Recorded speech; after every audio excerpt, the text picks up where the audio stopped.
Mumbai Indians ने हार्दिक पांड्या को captain बनाने का जो फैसला किया था, क्या उनकी वो बड़ी भूल थी? क्या हार्दिक पांड्या अभी इस काबिल नहीं है कि मुंबई जैसी बड़ी टीम की कैप्टनसी उन्हें सौंपी जानी चाहिए थी? या फिर हार्दिक पांड्या में कैप्टनसी की क्वालिटी ही नहीं है? ये सवाल सिर्फ इस वजह से नहीं उठ रहे हैं कि मुंबई इंडियंस प्लेऑफ में पहुंचने के बावजूद फाइनल में जगह बनाने में नाकाम रही, बल्कि सवाल ये इस वजह से उठ रहे हैं कि इस पूरे सीजन में हार्दिक पांड्या की कैप्टनसी पूरी तरह से सवालों के घेरे में रही है। हार्दिक पांड्या ने एक ऐसी टीम की कमान संभाली थी जो इससे पहले 5 बार चैंपियन बन चुकी थी, लेकिन हार्दिक पांड्या के कैप्टन बनने के बाद ही पहले ही सीजन में मुंबई इंडियंस को करारा झटका लगता है और पूरी तरह से उसकी बल्लेबाजी, कैप्टनसी और बॉलिंग सब कुछ फ्लॉप हो जाती है। लेकिन दूसरे सीजन की शुरुआत भी कुछ खास नहीं रही थी। लगातार 5 मैचेस में से मुंबई इंडियंस सिर्फ 1 मैच ही जीत पाई थी, लेकिन उसके बाद से मुंबई इंडियंस जबरदस्त परफॉर्मेंस करती है और उसके बाद वो प्लेऑफ में पहुंचने में कामयाब हो जाती है। लेकिन क्वालिफायर 2 के मुकाबले में जब उसे पंजाब किंग्स जैसी टीम से हार का सामना करना पड़ता है, अगर आप एनालाइज करें तो आपको समझ में आएगा कि कैप्टन यहां पर इस टीम को संभालने में पूरी तरह से नाकाम नजर आ रहे थे। और यहां पर इस तमाम चीज को सिर्फ फैंस ने ही ऑब्जर्व नहीं किया, बल्कि मुंबई इंडियंस के सपोर्टिंग स्टाफ चीख चीख कर ये कह रहे थे। उनके एक एक कदम इस बात की गवाही दे रहा था कि उनके स्टाफ को भी कहीं ना कहीं हार्दिक पांड्या की कैप्टनसी पर पूरा भरोसा नहीं है। आपने कई क्रूशियल मैचेस में देखा होगा कि फील्ड के बाहर से लगातार हार्दिक पांड्या को डायरेक्शन दिए जा रहे थे।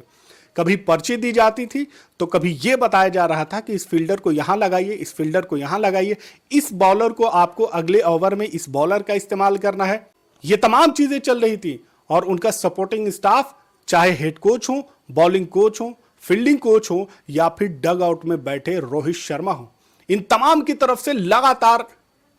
डायरेक्शन दिए जा रहे थे। और गुजरात वाले मैच में तो पूरी तरह से इसकी हद ही हो गई, जहां पर बार बार खिलाड़ियों को आकर फील्ड के बाहर महिला जयवर्धने हो या फिर किरण पोलार्ड हो या फिर मलिंगा हो, पूरी तरह से डायरेक्शन दे रहे थे। और वहीं पर यह कंट्रोवर्सी हो गई थी जब बुमराह ने जयवर्धने को मना कर दिया था, इशारा कर रहे थे कि हम फील्ड में हैं, हम उस चीज को देख लेंगे, संभाल लेंगे, बाहर से आप इस तरह से ज्यादा इंटरफेयर करेंगे तो खिलाड़ियों का जो मनोबल है और खिलाड़ियों का जो कंसेंट्रेशन है वो वहां पर गड़बड़ाता है। और ये बहुत वायरल हुआ था कि जसप्रीत बुमराह ने महिला जयवर्धने के डायरेक्शन को वहां पर रोका था, मना किया था।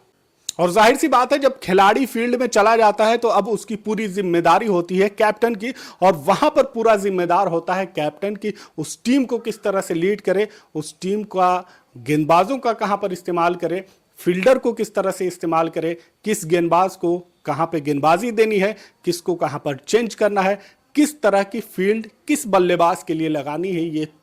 ये तमाम चीजें जो होती हैं वो कैप्टन की जिम्मेदारी होती है। और आप इस बात का अंदाजा इससे लगा सकते हैं कि जहां पर कैमरामैन को फील्डर को दिखाना था, गेंदबाज को दिखाना था, बॉलर को दिखाना था, वहां पर बार बार वो सपोर्टिंग स्टाफ पर फोकस कर रहे थे और दिखा रहे थे कि बीच ओवर में ही ये तमाम चीजें हो रही थी कि यहां पर महिला जयवर्धने किस तरह से डायरेक्शन दे रहे हैं, मुंबई इंडियंस के डग आउट में बैठे हुए सपोर्टिंग स्टाफ का रिएक्शन क्या है, ये तमाम चीजें बार बार वहां पर दिखाई जा रही थी। और ये सिर्फ एक मैच में नहीं हुआ, कई ऐसे मैचेस में हुए। और ये तमाम चीजें उस वक्त होती हैं जब आपको या तो कैप्टन पर पूरा भरोसा ना हो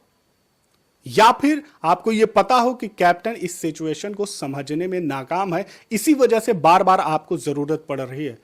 दूसरी तरफ अगर मुंबई इंडियंस की जीत की बात करें तो वहां पर सोशल मीडिया पर यह तमाम चीजें चली हैं कि बहुत सारे अंपायर के जो डिसीजन है वो मुंबई इंडियंस को फेवर कर गए। इसकी वजह से मुंबई उस मैच में आगे निकल गई। अब चाहे ईशान किशन का आउट होना हो,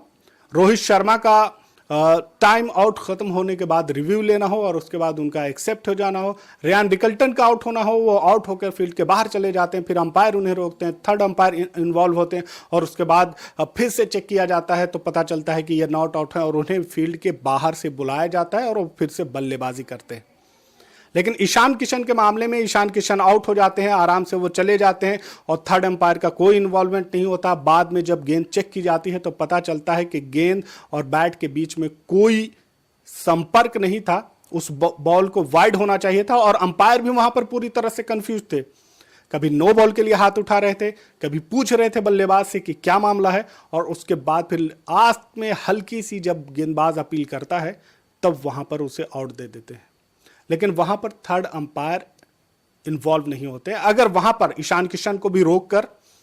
चेक कर लिया जाता तो ईशान किशन वहां पर आउट नहीं होते। तो इस पे भी काफी सवाल उठे थे कि ये तमाम चीजें जो डिसीजन आ रहे हैं ये मुंबई इंडियंस के फेवर में जा रहे हैं। इसी तरह से एक रन आउट था अभिषेक पोरल का, दिल्ली और मुंबई के बीच में जो मैच खेला जा रहा था, तो उसमें भी यहां पर फैंस पूरी तरह से यहां पर सवालिया निशान उठा रहे थे कि इस तरह की अंपायरिंग आखिर इतना टेक्नोलॉजी के दौर में कैसे हो सकती है। तो ये तमाम चीजें इस सफर में रही हैं और इसकी वजह से भी मुंबई इंडियंस को फायदा हुआ है। वही मुंबई इंडियंस जो लगातार 5 मैचेस में से सिर्फ 1 मैच जीती थी और उसका सामना होता है दिल्ली कैपिटल्स से। वही दिल्ली कैपिटल्स जो इस सीजन में एक भी मैच अभी तक नहीं हारी थी, 4 में से 4 मैच जीत कर आ रही थी, लेकिन मुंबई इंडियंस के सामने आती है तो वहां पर उसे पहली हार का सामना करना पड़ता है। और उस मैच में भी मुंबई इंडियंस अगर वो जीतती है तो वो सिर्फ और सिर्फ रोहित शर्मा के उस एक डायरेक्शन की वजह से, डग आउट में बैठकर वो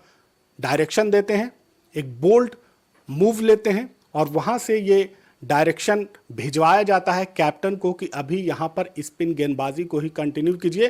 क्योंकि वो मैच पूरी तरह से दिल्ली कैपिटल्स के खाते में जा चुका था। मुंबई इंडियंस उस मैच को भी हारने वाली थी। आखिर के कुछ ओवर चल रहे थे, अचानक से सपोर्टिंग स्टाफ वहां पर पूरी तरह से डिस्कशन करते हैं। रोहित शर्मा बार बार ये इंसिस्ट कर रहे थे, माल्या जयवर्धने और इन तमाम को बता रहे थे कि यहां पर अगर आप स्पिन गेंदबाज लगाएंगे तो उसका फायदा होगा। डायरेक्शन भिजवाया गया, हार्दिक पांड्या उसी पे अमल करते हैं और वहां पर स्पिन गेंदबाजी को कंटिन्यू करते हैं और लगातार 3 विकेट जबरदस्त वहां पर मिलते हैं और उसके बाद दिल्ली कैपिटल्स वो मैच हार जाती है। उसके बाद मुंबई इंडियंस लगातार 6 मैचेस जीतने में कामयाब हो जाती है और ये तमाम वही मैचेस हैं जिसमें अंपायर के डिसीजन पर भी सवालिया निशान उठे थे। लेकिन उसके बाद जब मुंबई इंडियंस प्लेऑफ में पहुंच जाती है और उसके बाद जब उसका सामना पंजाब किंग्स से होता है, वही पंजाब किंग्स जिसे आरसीबी ने 101 रन पर ऑल आउट कर दिया था। लेकिन उस मैच को भी अब अगर आप देखें, सबको ज्यादातर लोगों को यह उम्मीद थी कि मुंबई जैसी मजबूत टीम है, गेंदबाजी मजबूत है, बल्लेबाजी इनकी मजबूत है, फील्डिंग भी शानदार है और पंजाब के मुकाबले में इनका पल्ला भारी है, तो फाइनल में ज्यादा चांसेस हैं मुंबई इंडियंस के पहुंचने के। लेकिन इमोशन और रिकॉर्ड को देखते हुए ज्यादातर लोगों की ख्वाहिश ये थी कि पंजाब पहुंचे और आरसीबी से उसका मुकाबला हो और कोई नया चैंपियन इस मर्तबा मिले। नया चैंपियन मिल भी गया आरसीबी के रूप में, पंजाब किंग्स को फाइनल में जबरदस्त तरीके से हराया। लेकिन वहां पर पंजाब और मुंबई के बीच में मुंबई इंडियंस के अगर कैप्टन की बात करें, उस मैच में 203 रन मुंबई इंडियंस बनाने में कामयाब रही और अब तक का यह रिकॉर्ड था कि मुंबई इंडियंस जब जब 200 से ज्यादा का स्कोर किया है, एक मर्तबा भी नहीं हारी है। 18 मर्तबा ऐसा हुआ है लेकिन एक बार भी वो नहीं हारी थी। लेकिन हार्दिक पांड्या की कैप्टेंसी में यह रिकॉर्ड भी बन गया कि 200 प्लस स्कोर करने के बावजूद भी मुंबई इंडियंस हार जाती है। अब आप समझ लीजिए कि आपके पास जसप्रीत बुमराह है,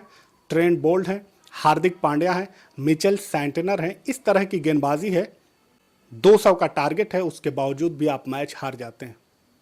तो कहीं ना कहीं यहां पर कैप्टन की कमी है कि किस गेंदबाज को कहां पर इस्तेमाल किया जाए, किस गेंदबाज का ज्यादा इस्तेमाल करना है, वो तमाम चीजें यहां पे नहीं हुई। सैंटनर के 2 ओवर बच गए, जबकि इस पूरे आप सीजन में देखेंगे आईपीएल में तो स्पिनर ने जबरदस्त योगदान दिया है। उसी मैच में चहल ने शानदार प्रदर्शन किया, जबरदस्त विकेट निकाल कर दिया। सैंटनर ने 2 ओवर किए थे, 15 रन दिए थे, ज्यादा महंगे नहीं थे, उनसे 1-2 ओवर और कराए जा सकते थे और ओवर बचा कर रखते वहां पर जसप्रीत बुमराह का और ट्रेंट बोल्ट का, तो आखिरी 19वां और 20वां ओवर अगर आप वहां पर करा सकते थे तो उसका फायदा मिलता। और सेंटर को कराने की वजह से हो सकता था कि आपका जो रन बहुत तेजी से बन रहा था उस पर कोई अंकुश लगता, कोई कमी होती, लेकिन वो चीज वहां पर नहीं हो पाई। 19वां ओवर करते हैं यंग खिलाड़ी अश्विनी कुमार और उसी ओवर में 20 से ज्यादा का स्कोर चेस करना था। 4 छक्के उस ओवर में लगते हैं, श्रेयस अय्यर की जबरदस्त बल्लेबाजी देखने को मिलती है, 87 रनों का स्कोर करते हैं और मैच मुंबई इंडियंस हार जाती है। तो अब आप सोच लीजिए कि इस बड़े मुकाबले में अश्विनी कुमार जैसा यंग खिलाड़ी 19वां ओवर कर रहा हो और आपके बड़े गेंदबाज का ओवर खत्म हो गया हो, तो आप अंदाजा लगा सकते हैं कि यहां पर कहीं ना कहीं कैप्टन से चूक जरूर हुई है। आपके पास जसप्रीत बुमराह मौजूद हैं, ट्रेंट बोल्ट मौजूद हैं। अगर आप बोल्ट का ओवर नहीं बचा सकते थे तो कम से कम जसप्रीत बुमराह का ओवर बचा सकते थे, क्योंकि जसप्रीत बुमराह ही वही थे जो गुजरात के खिलाफ उसी सिचुएशन में बहुत ही जबरदस्त गेंदबाजी की थी और वहां पर जो रनों का डिफरेंस आया था उसकी वजह से फाइनल ओवर में वहां पर गुजरात रन नहीं बना सकी थी और सिर्फ जसप्रीत बुमराह की वजह से वो मैच मुंबई इंडियंस के खाते में गया था।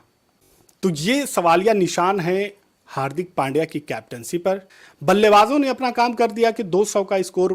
कर दिया, लेकिन अब बारी थी गेंदबाजों की, और जब गेंदबाजों की बारी आती है तो पूरी जिम्मेदारी वहां पर कैप्टन पे होती है कि आप पूरे उस खेल को किस तरह से चलाते हैं। उस खेल में ऐसा लगा ही नहीं कि गेंदबाज या फिर कैप्टन उस खेल को चला रहे हैं, बल्कि अपोजिशन के जो बल्लेबाज यानी कि श्रेयस अय्यर थे वो गेम चला रहे थे। बल्लेबाजी में आप फ्लॉप हो तो आपका ये होता है कि आप वहां पर नहीं है, इंडिविजुअल वहां पर मूवमेंट चल रही है और अपोजिशन की पूरी टीम आप पर हावी हो रही है। लेकिन जब आप गेंदबाजी कर रहे हो तो वहां पर कैप्टन की जिम्मेदारी बढ़ती है कि फील्ड क्या सजानी है, किस बल्लेबाज के लिए कौन सी फील्ड लेनी है, किस गेंदबाज को किस एंड से कराना है, कहां पर स्पिनर लगाना है, कहां पर फास्ट लगाना है, और फास्टर में भी कौन सा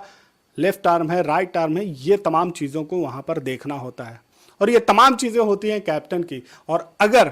बार बार बाहर से आपको डायरेक्शन मिल रहे हो कि इस फील्डर को यहाँ लगाओ, इस गेंदबाज को यहाँ लगाओ, इस गेंदबाज को इस बल्लेबाज के अगेंस्ट में लगाना है,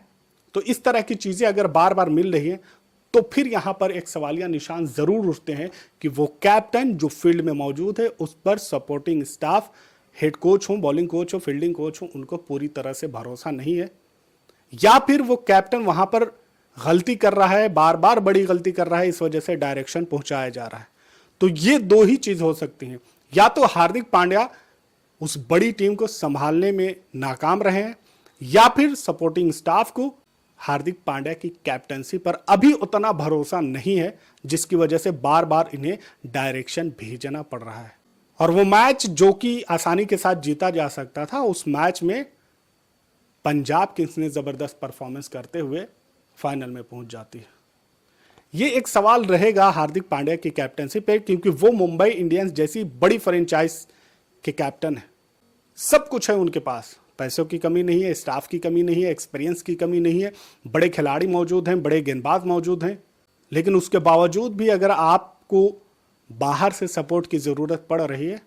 तो इसका मतलब यही है कि या तो कैप्टन उस टीम को संभालने में नाकाम है, या कहीं ना कहीं उससे बड़ी चूक हो रही है, या वो मैच के सिचुएशन को समझने में नाकाम है, या फिर वो तमाम चीज़ें होने के बावजूद भी सपोर्टिंग स्टाफ को आपकी कैप्टन पर भरोसा नहीं है। यही वजह है कि बार बार डायरेक्शन भेजे जा रहे हैं। आखिर में सवाल यह है कि क्या हार्दिक पांड्या को मुंबई इंडियंस ने काफ़ी पहले कैप्टन बना दिया, या फिर उन्हें 1-2 सीज़न और वेट करना चाहिए था, या फिर हार्दिक पांड्या को वाइस कैप्टन रखते हुए वो तमाम चीज़ें, वो तमाम गाइडेंस वहाँ पर देनी थी, उसके बाद फिर हार्दिक पांड्या को बना सकते थे। क्या मुंबई इंडियंस बहुत जल्दी कर गई हार्दिक पांड्या को कैप्टन बनाने के चक्कर में? क्योंकि हार्दिक पांड्या ने गुजरात को चैंपियन बनाया और वो बहुत बड़ा मूव था हार्दिक पांड्या का, लेकिन वहाँ पर जो खिलाड़ी थे और यहाँ पर जो खिलाड़ी हैं उसमें बहुत फ़र्क है। यहाँ पर सपोर्टिंग स्टाफ बहुत एक्सपीरियंस है, यहाँ पर खिलाड़ी भी बहुत बड़े दर्जे के हैं, तो उन तमाम को लेकर चलना, उन तमाम के रहते हुए कैप्टेंसी करना, ये बहुत बड़ा चैलेंज होता है। लेकिन जहाँ पर आप सीनियर हो, जहाँ पर आप एक लौते डिसीजन ले रहे हो, वहाँ पर आप सब कुछ कर सकते हैं, वहाँ पर आपको आगे पीछे डायरेक्शन देने वाला कोई नहीं है, पूरी जिम्मेदारी आपकी होती है। जैसे गुजरात के लिए हार्दिक पांड्या ने किया, या फिर अभी पंजाब किंग्स के लिए श्रेयस अय्यर ने किया। कोई बड़ा नाम नहीं था, ज़्यादातर अनसोल्ड खिलाड़ी थे या फिर फॉरेन खिलाड़ी थे, तो उनको हैंडल करना बहुत ही आसानी के साथ वहाँ पर किया और उसको ले गए। लेकिन मुंबई जैसी टीम के पास जहाँ पर सपोर्टिंग स्टाफ ज़बरदस्त, रोहित शर्मा जैसा खिलाड़ी मौजूद हो, सूर्य कुमार T20 के कैप्टन है, जसप्रीत बुमराह मौजूद है, ट्रेंट बोल्ट मौजूद है, ये तमाम बड़े खिलाड़ी हैं, और इन तमाम खिलाड़ियों की कैप्टन करना, इन तमाम खिलाड़ियों को लीड करना अपने आप में बड़ा चैलेंज होता है। तो ये तमाम चीज़ें, कहीं ये तमाम प्रेशर को हार्दिक पांड्या नहीं झेल पाए, या कैप्टन बनाने में हार्दिक पांड्या को मुंबई इंडियंस ने जल्दी कर दी। इस पूरे मामले पर आपकी क्या राय है कमेंट में ज़रूर बताएं। चैनल पर नए हैं तो इसे सब्सक्राइब करें। मिलते हैं अगले वीडियो में, तब तक के लिए आप अपना ख्याल रखें। Thanks for watching.